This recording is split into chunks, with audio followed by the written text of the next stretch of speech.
ইন্নাল্লাযীনা ক্বালু রাব্বুনাল্লাহ, নিশ্চয়ই যারা বলবে আল্লাহ আমাদের রব, একটা জবান বন্ধ রাখবেন না, আওয়াজ দিয়া বলুন আমাদের রব একমাত্র কে? আরো জোরে বলেন কে? রব শব্দটা আল্লাহ তাআলা কোরআনুল কারীমের বিভিন্ন জায়গায় আল্লাহ উল্লেখ করেছেন। আমরা সূরা ফাতিহা পড়ি, সূরা ফাতিহার মধ্যে রব শব্দটা আছে। আলহামদুলিল্লাহি রাব্বিল আলামিন, এরকম ভাবে সূরা সর্বশেষ সূরা নাস, কুল আউযু বিরাব্বিন নাস মালিকিন নাস, এই সূরার শুরুতেও আল্লাহ তাআলা রব শব্দটা উল্লেখ করেছেন। মনে করেন একজন নামাজি নামাজের মধ্যে দাঁড়াইয়া সূরা ফাতিহা শেষ করলো, ফাতিহা শেষ করার পরে রুকুতে গেল, রুকুতে যাওয়ার পরে তাসবিহ পড়লো, ওই তাসবিহ শব্দের ভিতরেও সুবহান রাব্বিয়াল আযীম শব্দের ভিতরেও রব শব্দটা আছে। এবার দাঁড়াইলো, সামি আল্লাহু লিমান হামিদা রব্বানা লাকাল হামদ। এরপরে বান্দাটা সিজদার মধ্যে গেল, সিজদার মধ্যে যাওয়ার পরে আরেকটা তাসবিহ পড়লো, সুবহান রাব্বিয়াল আ'লা, সুবহান রাব্বিয়াল আ'লা। এই শব্দের ভিতরেও রব শব্দটা আছে। সংক্ষিপ্ত কথা বুঝাইতে চাই, এবার আল্লাহর বান্দারা নামাজ শেষ প্রান্তে চলে গেল, আসসালামু আলাইকুম ওয়া রাহমাতুল্লাহ এই কথা বলে বান্দা সালাম ফিরিয়ে ফেলল। সালাম ফিরানোর পরে ইমাম সাহেব বলেন অথবা মুক্তাদি বলেন, একা একই পড়েন অথবা জামাতের সঙ্গে আদায় করেন, ইমাম সাহেব দোয়া করে, মুসল্লিরাও দোয়া করে, রব্বানা যালামনা আনফুসানা রব্বানা আতিনা ফিদ দুনিয়া হাসানা রব্বানা ফাগফির লানা যুনুবানা রব্বানা ওয়া আতিনা মা ওয়া'আদতানা রব্বানা হাব লানা মিন আজওয়াজিনা। এমন কি কেউ এইগুলো আয়াত পারে না? মূর্খ মানুষ, শিখতে পারে নাই, জীবনে কোরআন তেলাওয়াত করতে পারে নাই, কোরআন তেলাওয়াত শিখতে পারে নাই, সেও একটা দোয়া পারে, রব্বির হামহুমা কামা রব্বায়ানি সগীরা। মা আর বাবার জন্য দোয়া করে। এই সমস্ত আয়াতের ভিতরে রব শব্দটা আছে না নাই? জোরে আওয়াজ দিয়া বলেন আছে না নাই? এরকম ভাবে আল্লাহ তাআলা কোরআনুল কারীমের বিভিন্ন আয়াতের মধ্যে রব শব্দটা উল্লেখ করেছেন। আল্লাহ তাআলা রব শব্দ দিয়া কি বুঝাইতে চান মুফাসসিরিনে কেরাম তাফসীরের কিতাবের মধ্যে উল্লেখ করেন। রব শব্দের অনেক ব্যাখ্যা করেছেন। আমি আপনাদের সামনে সংক্ষিপ্তভাবে দুইটা ব্যাখ্যা বর্ণনা করব। এক নম্বরের ব্যাখ্যা হলো, রব এমন একজন সত্তা যিনি সকাল থেকে সন্ধ্যা পর্যন্ত, জীবনের শুরু লগ্ন থেকে শেষ পর্যন্ত সব কিছুর প্রয়োজন যিনি মিটাইয়া দেন, তিনি একমাত্র কে? আল্লাহ পাক রব্বুল আলামিন বলেন, ইন্নাদ-দীনা ইনদাল্লাহিল ইসলাম। আল্লাহ তাআলা বলেন, নিশ্চয়ই আমার আল্লাহ তাআলার কাছে মনোনীত একমাত্র ধর্ম হলো ইসলাম। ইসলাম ধর্ম ছাড়া আরো যত ধর্ম আছে, প্রত্যেক ধর্মাবলম্বী বলে আমার ধর্ম সত্য, হিন্দুরা বলে তাদের ধর্ম সত্য, খ্রিস্টানরা বলে তাদের ধর্ম সত্য, ইহুদিরা বলে তাদের ধর্ম সত্য। এরকম ভাবে যত ধর্ম আছে গো, সমস্ত ধর্মাবলম্বীরা বলে আমাদের ধর্ম সত্য, কিন্তু আমরাও বলি আমাদের ধর্ম সত্য, মুখের চাপার জোরে নয়। আমরা যে বলি মুসলমান ধর্ম সত্য, ইসলাম ধর্ম সত্য, ঘোষণা করেছেন কোরআনের মধ্যে স্পষ্ট ভাষায় কে? আরো জোরে বলেন কে? আল্লাহ স্পষ্ট ভাষায় জানায় দিয়েছেন। তোমার প্রমাণ কি? আমার প্রমাণ হলো মহাগ্রন্থ আল কোরআনে আল্লাহ আমার ধর্ম সম্পর্কে স্বীকৃতি দিয়েছেন। এরপরে আল্লাহ বলেন, আখিরাতে কোন ধর্মটা আল্লাহর কাছে গ্রহণযোগ্য হবে, আল্লাহ সেই কথাটাও কোরআনের মধ্যে স্পষ্ট ভাষায় আল্লাহ জানায় দিয়েছেন। আল্লাহ বলেন, وَمَن يَبْتَغِي غَيْرَ الْإِسْلَامِ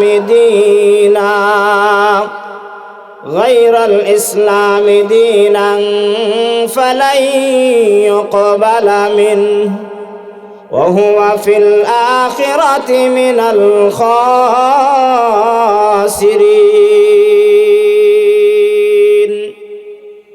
আল্লাহ তাআলা বলেন ইসলাম ধর্ম ছাড়া অন্য যত ধর্ম আছে, অর্থাৎ হিন্দু বলেন, খ্রিস্টান বলেন, শিখ বলেন, চাকমা বলেন, যত ধরনের যত ধর্ম আছে, সমস্ত ধর্ম নিয়ে যদি কেউ আখিরাতে আল্লাহর দরবারে হাজির হয়, কোনো ধর্ম আমার আল্লাহর কাছে গ্রহণযোগ্য নয়। এই ধর্ম নিয়ে যারা যাবে গো আখিরাতে তারা ক্ষতিগ্রস্ত হয়ে যাবে।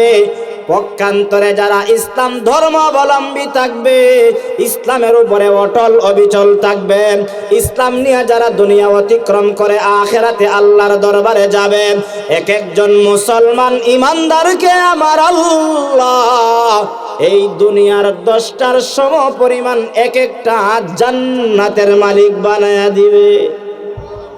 আর একটু আসতে হয় সুবহানাল্লাহ। তাহলে আমরা মুসলমান হওয়ার দ্বারা খুশি না বেজার? আরো জোরে বলেন খুশি না বেজার? আজকে আমরা খুশির আওয়াজটাই মুখ দিয়ে বের হয় না। আমরা মুসলমান দাবি করি, এমনও মুসলমান আছে মুসলমান খারে হয় বলতে পারে, এমন মুসলমান নাই? বাবা মুসলমান সেজন্য সেও মুসলমান, দাদা মুসলমান সেজন্য সেও মুসলমান, পূর্বপুরুষরা মুসলমান সেও মুসলমান।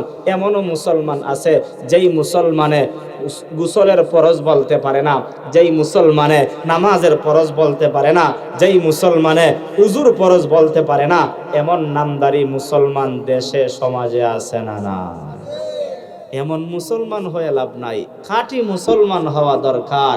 যেই মুসলমান বেদিন বেঈমানের সামনে মাথা নত করে না, আল্লাহকে রব বলে স্বীকার করেছে, আল্লাহর কথার উপরে ইস্তেকামত থেকেছে, জীবন দিয়েছে, কিন্তু ঈমান দেয় নাই, মুসলমানিত্ব বিলীন করে নাই, এমন সিংহ পুরুষ মুসলমান হতে পারলে তুমি মুসলমানের সম্মান দুনিয়াতে আছে, তুমি মুসলমানের সম্মান আখিরাতে আছে, তুমি মুসলমানের মর্যাদা আমার আল্লাহর কাছে আছে, আমার আল্লাহ তাআলা আখিরাতে মর্যাদা দিবেন।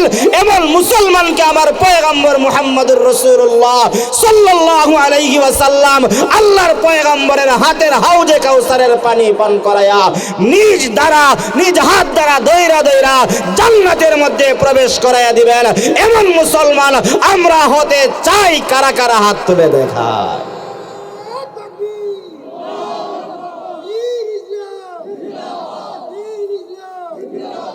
শ্রেষ্ঠ আল্লাহ আমরা পেয়েছি, শ্রেষ্ঠ নবী আমরা পেয়েছি, শ্রেষ্ঠ ইসলাম ধর্ম পেয়েছি, শ্রেষ্ঠ কোরআন আমরা পেয়েছি। জুড়ে বলি আলহামদুলিল্লাহ। এই শ্রেষ্ঠ নবীর মাধ্যমে আমার আল্লাহ, এর আগে যত নবী আসছেন প্রত্যেক নবীর মাধ্যমে আমার আল্লাহ দুনিয়ার মানুষের কাছে আল্লাহর পরিচয়, রবের পরিচয় দেওয়ার জন্য সমস্ত নবীদেরকে দুনিয়াতে আল্লাহ প্রেরণ করেছেন। আদম নবী আইসা পরিচয় দিয়েছেন কার? আদম নবী আইসা পরিচয় দিয়েছেন কার? আরো জোরে বলেন। আদম নবী আইসা দুনিয়াতে পরিচয় দিয়েছেন লা ইলাহা ইল্লাল্লাহ, আদম সফিউল্লাহ। নূহ পয়গম্বর দুনিয়াতে এসেছেন লা ইলাহা ইল্লাল্লাহ, নূহ নাজিউল্লাহ। ইব্রাহিম খলিলুল্লাহ দুনিয়াতে এসেছেন লা ইলাহা ইল্লাল্লাহ, ইব্রাহিম খলিলুল্লাহ। মুসা কালিমুল্লাহ দুনিয়াতে এসেছেন লা ইলাহা ইল্লাল্লাহ, মুসা কালিমুল্লাহ। ঈসা নবী দুনিয়াতে এসেছেন, ঈসা নবী দুনিয়াতে এসে আল্লাহর পরিচয় দিয়েছেন লা ইলাহা ইল্লাল্লাহ, ঈসা রূহুল্লাহ। আপনার নবী আমার নবী, দু জাহানের সরদার নবী, উম্মতের কান্ডারি নবী মুহাম্মদুর রাসূলুল্লাহ এসেও দুনিয়াতে মানুষদের কাছে আল্লাহর পরিচয় দিয়েছেন লা ইলাহা ইল্লাল্লাহু মুহাম্মাদুর রাসূলুল্লাহ। সবাই জোরে আওয়াজ দিয়া বলি সাল্লাল্লাহু আলাইহি ওয়াসাল্লাম। ও মুসলমান, আমার নবী আয়েশা আল্লাহর পরিচয় দিয়েছেন। আমরা আমাদের গ্রামের ভাষায় একটা কথা বলি, যে যাকে চিনে সে তাকে মানে। বাবা যদি তার সন্তানকে চিনতে পারে, সন্তান যদি তার বাবাকে চিনতে পারে, ছাত্র যদি তার উস্তাদকে চিনতে পারে, তাহলে ছাত্র তার উস্তাদকে সম্মান করে মর্যাদা মর্যাদা দেয়। একজন সন্তান যদি তার বাবাকে চিনতে পারে, বাবাকে মূল্যায়ন করে, বাবাকে মর্যাদা দেয়, পৃথিবীর কোন আল্লাহর বান্দা অথবা আল্লাহর বান্দি যদি আল্লাহকে চিনতে পারে গো, তাহলে অবশ্যই তে আল্লাহর পক্ষে থাকবে, আল্লাহর কথা মানবে, আল্লাহর বিধিবিধানগুলো পালন করবে, আল্লাহ যা আদেশ করেছেন তা পালন করবে, আল্লাহ যা নিষেধ করেছেন তা বর্জন করবে। অতএব একটা জবানও বন্ধ রাখবা না। আমাদের রব আল্লাহর পরিচয় আমাদের জানা দরকার আছে না নাই? জোরে আওয়াজ দিয়া বলেন আছে না নাই? আল্লাহর পরিচয় জানানোর জন্য আমি আপনাদের সামনে সূরাতুল হামিম সেজদার 30 নং আয়াতে কারিমা, 31 নং আয়াতে কারিমা, 32 নং আয়াতে কারিমা, 3 খানা আয়াতে কারিমা তেলাওয়াত করেছি। এই আয়াতগুলোর শুরুতে আল্লাহ তাআলা শুরুতেই 2টা গুণ অর্জন করার কথা বলেছেন। যে বা যারা 2টা গুণ অর্জন করবে, আমার আল্লাহ পাক রব্বুল আলামিন 2 গুণ অর্জনকারী বান্দা আর বান্দীদেরকে আল্লাহ তাআলার পক্ষ থেকে 5টা পুরস্কারে পুরস্কৃত করে চির জান্নাতের মেহমান বানায়া দিবেন। একটা জবানও বন্ধ রাখবেন না। জোরে আওয়াজ দিয়া বলুন সুবহানাল্লাহ। ও মুসলমান, গুণ অর্জন করতে হবে 2টা। 1 নম্বরের গুণ হলো ইন্নাল্লাযীনা ক্বালু রাব্বুনাল্লাহ, নিশ্চয়ই যারা বলবে আল্লাহ আমাদের রব, একটা জবান বন্ধ রাখবেন না। আওয়াজ দিয়া বলুন আমাদের রব একমাত্র কে? আরো জোরে বলেন কে? রব শব্দটা আল্লাহ তাআলা কোরআনুল কারীমের বিভিন্ন জায়গায় আল্লাহ উল্লেখ করেছেন। আমরা সূরা ফাতিহা পড়ি, সূরা ফাতিহার মধ্যে রব শব্দটা আছে। আলহামদুলিল্লাহি রাব্বিল আলামিন, এরকম ভাবে সূরা সর্বশেষ সূরা নাস, কুল আউযু বিরাব্বিন নাস, মালিকিন নাস, এই সূরার শুরুতেও আল্লাহ তাআলা রব শব্দটা উল্লেখ করেছেন। মনে করেন একজন নামাজি নামাজের মধ্যে দাঁড়াইয়া সূরা ফাতিহা শেষ করলো, ফাতিহা শেষ করার পরে রুকুতে গেল, রুকুতে যাওয়ার পরে তাসবিহ পড়লো, ওই তাসবিহ শব্দের ভিতরেও সুবহান রাব্বিয়াল আযীম শব্দের ভিতরেও রব শব্দটা আছে। এবার দাঁড়াইলো, সামি আল্লাহু লিমান হামিদা, রব্বানা লাকাল হামদ।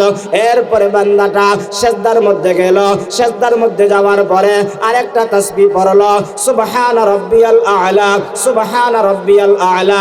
এই শব্দের ভিতরেও রব শব্দটা আছে। সংক্ষিপ্ত কথা বুঝাইতে চাই, এবার আল্লাহর বান্দারা নামাজ শেষ প্রান্তে চলে গেল, আসসালামু আলাইকুম ওয়া রাহমাতুল্লাহ এই কথা বলে বান্দা সালাম ফিরিয়ে ফেলল। সালাম ফিরানোর পরে ইমাম সাহেব বলেন অথবা মুক্তাদি বলেন, একাএকি পড়েন অথবা জামাতের সঙ্গে আদায় করেন, ইমাম সাহেব দোয়া করে, মুসল্লিরাও দোয়া করে, রব্বানা যালামনা আনফুসানা, রব্বানা আতিনা ফিদ দুনিয়া হাসানা, রব্বানা ফাগফির লানা যুনুবানা, রব্বানা ওয়া আতিনা মা ওয়া'আদতানা, রব্বানা হাব লানা মিন আজওয়াজিনা। এমন কি কেউ এইগুলো আয়াত পারে না? মূর্খ মানুষ, শিখতে পারে নাই, জীবনে কোরআন তেলাওয়াত করতে পারে নাই, কোরআন তেলাওয়াত শিখতে পারে নাই, সেও একটা দোয়া পারে, রব্বির হামহুমা কামা রব্বায়ানি সগীরা।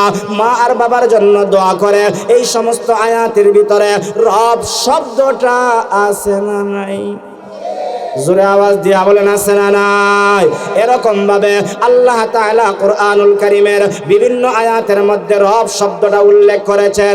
আল্লাহ তাআলা রব শব্দ দিয়া কি বুঝাইতে চান, মুফাসসিরিনে কেরাম তাফসীরের কিতাবের মধ্যে উল্লেখ করেন।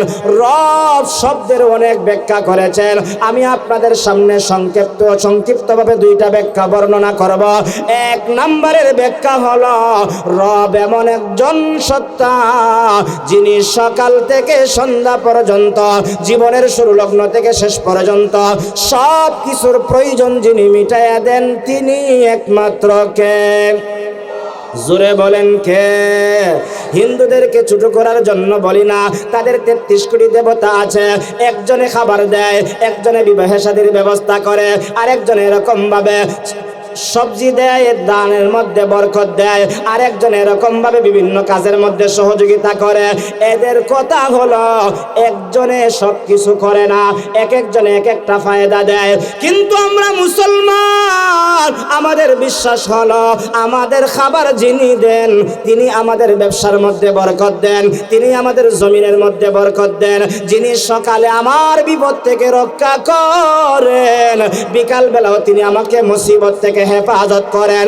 সব কিছুর প্রয়োজন মুসিবত থেকে একমাত্র যিনি হেফাজত করেন, একটা জবানও বন্ধ রাখবেন না, মুসলমানের আওয়াজ দিয়া বলবেন তিনি কে। তাহলে বোঝা যায় হিন্দুদের একাধিক আছে, খ্রিস্টানদের এরকম ভাবে একাধিক আছে, ইহুদিদের একাধিক রব আছে, কিন্তু আমাদের রব একমাত্র কয়জন? আরো জোরে বলেন কয়জন? ও মুসলমান, এই রবকে একদল মানতে চায় না, ওই আল্লাহকে একদল মানতে চায় না। দেশের মধ্যে সমাজের মধ্যে আছে না নাই?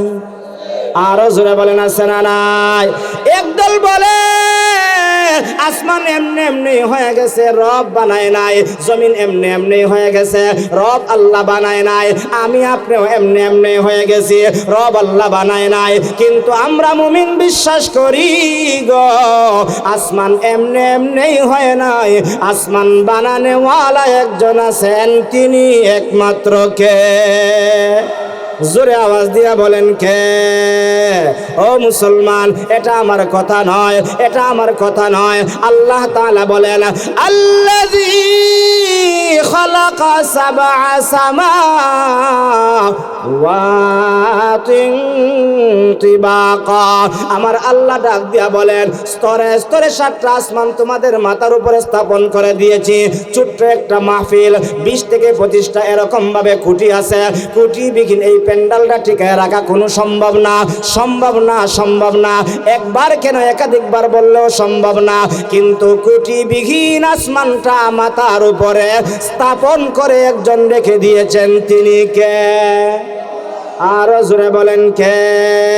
কিন্তু ইমানদাররা বিশ্বাস করে, নাস্তিকরা বিশ্বাস করতে রাজি না, নাস্তিকরা মানতে রাজি না। এটা এই যুগে ছিল তা নয়, আমাদের পূর্ববর্তী যুগের মধ্যেও ছিল, তারাও মানত না। নবীর যুগেও ছিল, একদল আছে মানত না।